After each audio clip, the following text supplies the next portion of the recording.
नमस्कार दोस्तों, आज के इस खूबसूरत दिन में आप सभी दोस्तों का स्वागत है। दोस्तों, इस वीडियो लेक्चर के अंदर मैं आपको बताकर चलूंगा मेरी कुछ ऑब्जर्वेशन जिनको मैं ऑब्जर्व करके चल रहा हूं कि जिनका इफेक्ट पड़ेगा आने वाले वक्त में मार्केट में और जिनकी वजह से निफ्टी के अंदर एक अच्छा खासा मूव आ सकता है। दोस्तों, ये मूव किस डायरेक्शन में जाएगा इसकी कोई रिकमेंडेशन मैं आपको इस वीडियो के मार्फत नहीं दे पाऊंगा, ना ही मैं आपको बता पाऊंगा कि क्लाइंट्स को मैंने किस तरीके की पोजिशन को सजेस्ट किया है।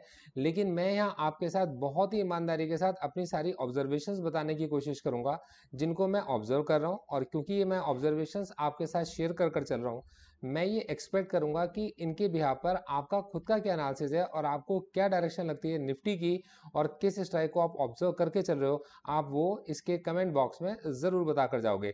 दोस्तों, मेरा नाम है गौरव, मैं हूं एक सेबी रजिस्टर्ड रिसर्च एनालिस्ट। मैं मेरे क्लाइंट्स को बताकर चलता हूं मार्केट के अंदर अपॉर्चुनिटीज किस जगह पर है, कितने रिस्क वाली वो अपॉर्चुनिटीज हैं, उस रिस्क को कैसे मिनिमाइज किया जा सकता है और अगर हमारी रिस्क टेकिंग कैपेसिटी उसको अलाउ करती है तो किस तरीके के रिवार्ड्स हम लोग यहाँ पर मार्केट से निकाल सकते हैं। दोस्तों, मैं आने वाले वक्त में कुछ अपनी रिसर्च रिपोर्ट्स भी शेयर करना चाहूँगा मेरे उन पुराने स्टूडेंट्स के साथ में जिन लोगों ने कभी मेरे किसी कोर्स को या मेरी किसी बुक को रीड किया था, जिससे कि वो ये समझ पाएँ कि करंट मार्केट सिनेरियो को मैंने कैसे रीड किया और ये जो मार्केट के अंदर मतलब जो सिचुएशन थी उनमें क्या रिकमेंडेशंस मैंने दी और वो क्या मेरी वो स्ट्रेटजीज थी। तो ये भी कभी आने वाले वक्त में मैं मेरे स्टूडेंट के साथ शेयर कर चलूंगा। दोस्तों, इस वीडियो के अंदर हम लोग डिटेल में समझ के चलेंगे ऐसी क्या चीजें हैं जो मैं ऑब्जर्व करके चल रहा हूँ और शायद मेरे जैसे बहुत सारे लोग इसको ऑब्जर्व करके चल रहे होंगे।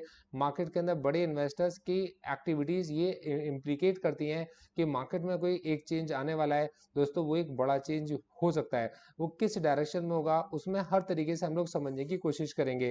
दोस्तों, किसी भी बड़े इन्वेस्टर को अगर आप देख कर चलो या बड़े इन्वेस्टर्स के आप समूह को देखकर चलो, आप एक ग्रुप को देखकर चलो, तो ये बड़े इन्वेस्टर्स एक ही काम करते हैं, वो ये समझने की कोशिश करते हैं कि बड़ा पैसा किस तरफ इकट्ठा हुआ है, मतलब लोग सबसे ज्यादा किस तरफ इकट्ठे हैं और वो उसी की अपोजिट डायरेक्शन को चूज कर लेते हैं और अपने पैसे के दम पर जब मार्केट के अंदर वो अपनी पोजीशंस को क्रिएट करते हैं तो काफी बड़ा नुकसान वो जहां कर पाएंगे वहां से वो अपना प्रॉफिट निकालने की कोशिश करते हैं।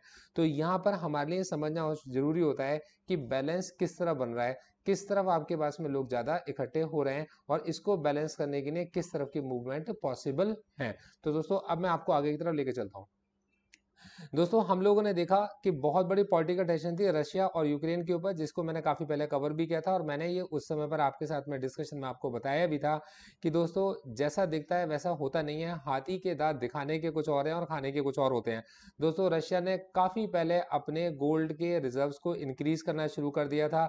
रशिया के पास में एक अपर हैंड था नेचुरल गैस, रशिया के पास एक अपर हैंड था क्रूड। और जैसा कि आप लोग देख कर चल रहे थे कि निफ्टी के पास में होता है धोखे का ताला, तो जब सब लोग इकट्ठा मान के चले थे कि अब निफ्टी गिरा, अब गिरा, अब गिरा, तो निफ्टी ने वहां से चाल पकड़नी शुरू करी, ऊपर की चाल। और दोस्तों, यहां हम लोग ने देखा कि रशिया यूक्रेन के इस वार से निफ्टी संभल गया, ग्लोबल मार्केट्स के अंदर भी काफी चेंजेस आए निकलकर। और जैसा कि आपने यहां कुछ बातों को नोट किया होगा, वर्ल्ड पॉलिटिक्स के अंदर ग्लोबली हमने देखा कि जो अमेरिका है, अमेरिका ने देशों के अंदर एक काफी लोगों को इकट्ठा कर पाए जिसमें उन्होंने एंटी रशिया एक माहौल क्रिएट किया और इसके बावजूद भी उन्होंने रशिया से सबसे ज्यादा ऑयल को इंपोर्ट किया, क्रूड को इंपोर्ट किया सबसे कम दामों पर। तो दोस्तों, लोगों ने अपना मतलब सीधा करने की पूरी पूरी कोशिश की हर जगह पर, किसी भी जगह पर अगर आप देखकर चलेंगे। और साथ में मतलब ये भी कोशिश की कि किसी तरीके से अगर बचाया जा सकता हो यूक्रेन को और कम से कम नुकसान के अंदर बाहर निकाला जा सकता हो, तो दोस्तों वो कोशिश भी की गई। और दोस्तों, ऐसा मतलब सभी लोगों ने एकजुट होकर करने की कोशिश की। शायद यही वजह है कि रशिया के ऊपर ये प्रेशर भी रहा कि कोई मतलब जो एग्रेशन उनका बहुत जल्दी खत्म हो सकता था, उस एग्रेशन को खत्म होने में भी बहुत वक्त लग गया और यूक्रेन ने काफी अच्छी टक्कर रशिया को यहाँ पर देकर चला है। और इससे रशिया के जो युद्ध के पोत हैं या साजो सामान है, उनके आने वाले वक्त में जो खरीदार हैं, तो उन्होंने भी इस तरीके इसको मतलब ऑब्जर्व करने की कोशिश की कि उनकी क्वालिटी कैसी है और किस हद तक उनके ऊपर भरोसा किया जा सकता है। तो ये वो चीजें जिनको मैं सबसे पहले ऑब्जर्व करके चल रहा हूँ। मैं दोस्तों किसी का ना मित्र हूँ, ना मैं किसी का शत्रु हूँ, ना कोई मेरा मित्र है ना कोई मेरा शत्रु है। मैं तो सिर्फ एक ही बात जानता हूँ कि यार मार्केट में इस समय पर मार्केट के जो मार्केट पार्टिसिपेंट्स है वो किन किन मूव्स को एंटिसिपेट करने की कोशिश कर रहे होंगे और उनका आने वाले वक्त में किस तरीके का फर्क पड़ेगा। दोस्तों अगली चीज जो मैं ऑब्जर्व करके चल रहा हूँ, तो दोस्तों बिल्कुल सेम तरीके से यहाँ अगर मैं देखकर चलूँ तो वर्ल्ड के अंदर अपना दबदबा बनाने वाला चाइना बहुत ज़्यादा डिपेंड है अपने फॉरेक्स रिजर्व्स के ऊपर। दोस्तों ये वो फॉरेक्स रिजर्व्स हैं जिनको चाइना ने over the period of time अपनी मेहनत से अर्न किया है। इसको किसी ने ये गिफ्ट में नहीं दिए, ये चाइना की सालों की मेहनत है, जब जाकर वो इकट्ठा कर पाए अपने फॉरेक्स रिजर्व्स को।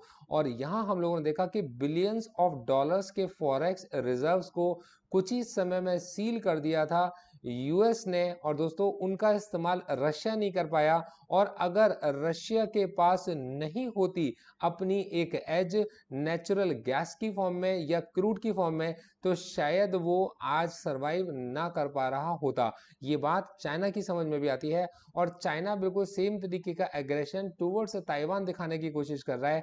और इनकेस अगर ये ऐसा अभी नहीं कर पाया, मतलब कुछ ही सालों में अगर नहीं कर पाया, तो उसको लगता है कि आने वाले वक्त में तो उसके ऊपर प्रेशर पहले से ज्यादा होंगे, और शायद उस समय उसके साथ देने वाले लोग भी ना हो, और वो शायद इस चीज को ना कर पाए। तो दोस्तों ये एक अगली चीज है जो चाइना और ताइवान के बीच के अग्रेशन हैं। अगर आप देखेंगे तो न्यूज़पेपर के अंदर इनके ऊपर अच्छी खासी रिपोर्ट्स निकलती रहती हैं, इनको हमें जरूर रीड करना चाहिए। तो दोस्तों सेकंड थिंग हमारे पास ये बनती है।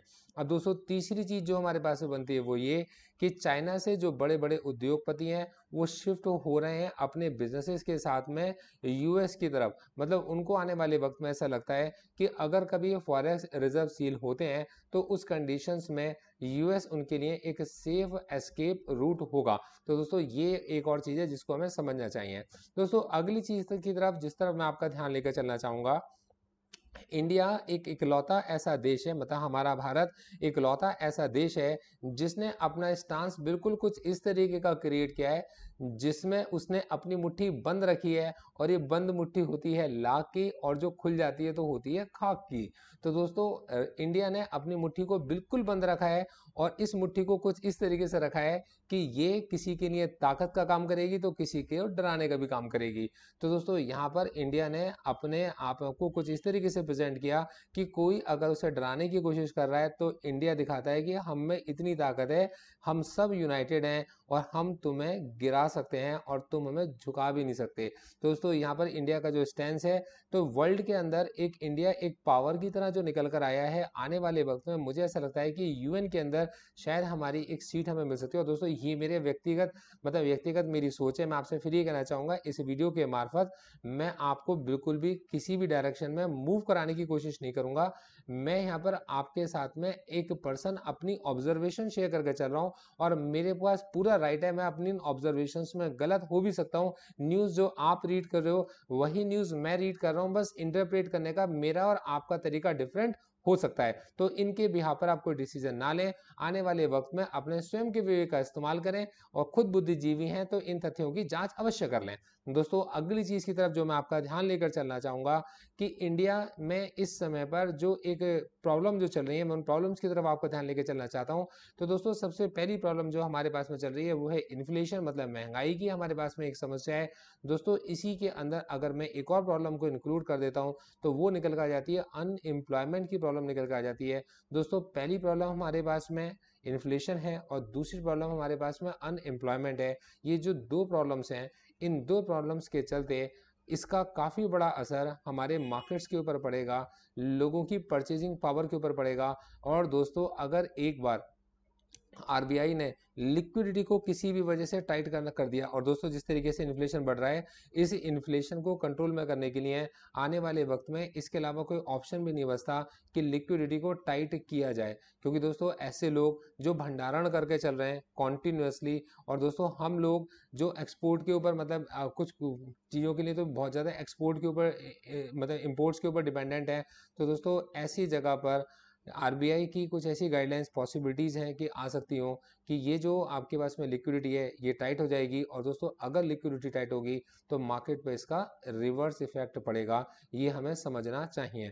दोस्तों इन्फ्लेशन जब तक बढ़ता रहेगा उसका फर्क स्टॉक्स के ऊपर पॉजिटिव पड़ेगा, क्योंकि स्टॉक्स मतलब अगर महंगे होने शुरू होंगे तो आने वाले वक्त में ऑब्वियसली बात है, मतलब इन्फ्लेशन की वजह से हमने देखा है कि सरकार जब ज़्यादा नोट छापती है तो चीज़ें महंगी होती हैं, और जब चीज़ें महंगी होती हैं तो स्टॉक्स भी ऊपर की तरफ भागते हैं। ये एक ऑब्जर्वेशन है जो मतलब मैंने इसको नोट किया है, मैंने इसको देखा है।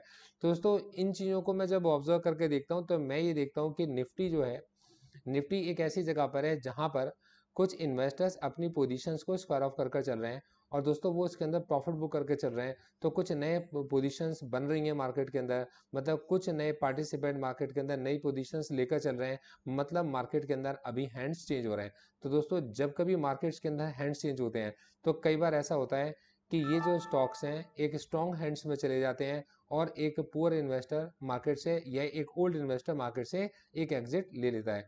तब उस कंडीशन में मार्केट कुछ समय एक वाइल्ड मूव दिखाते हैं। और ये वाइल्ड मूव क्यों दिखाते हैं, इसके पीछे का मेरा लॉजिक है।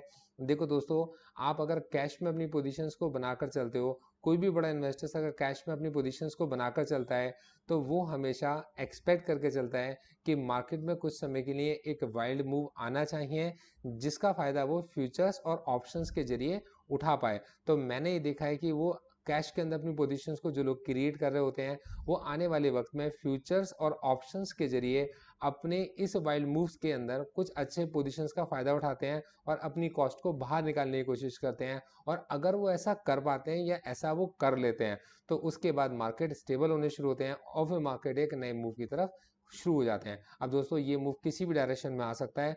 मेरी जो ऑब्जर्वेशंस हैं बहुत ईमानदारी के साथ मैंने आपके साथ में शेयर किए हैं। दोस्तों अब इसके बारे में आप क्या सोचते हो, इनके भी यहाँ पर आप क्या एनालिसिस लगा पाते हो, क्या आपका सोचने का तरीका भी वही है जैसा कि मैं सोच रहा हूँ, ये आप मेरे को ज़रूर कमेंट बॉक्स में बताकर जाइएगा। Thank you so much, all the best.